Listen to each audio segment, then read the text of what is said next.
Hey guys, this is Joel with SharpEdge Financial. For this month, the theme is helping parents get financially ready for the birth of a child. I've been very fortunate to have gone through this twice in my life so far, so I have firsthand experience with this.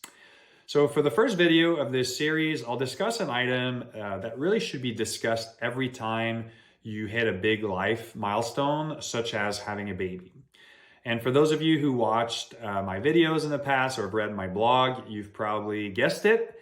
It is dusting off your budget.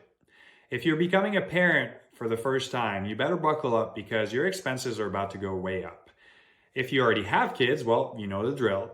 Back to baby food and diapers. All jokes aside, guys, babies are very expensive little things, and parents should always review their budget when adding a human to their family.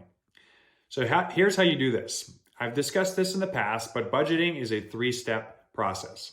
The first thing you want to do is to sign up for a budgeting app that allows you to aggregate all of your transactions, so that's credit card, bank accounts, in one place.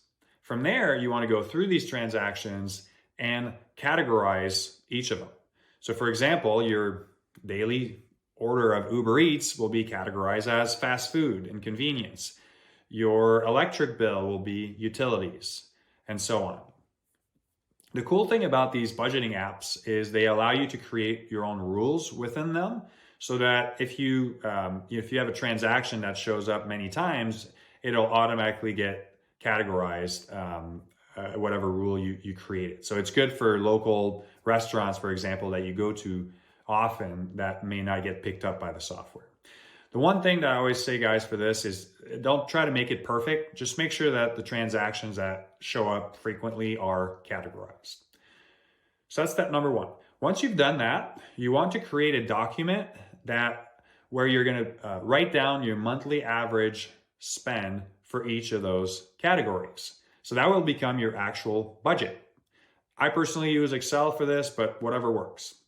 What I typically recommend is you want to total the last 3 months or 6 months worth of transactions for that specific category and divide that number by the number of months. That's 3 or 6 months, whatever you decided.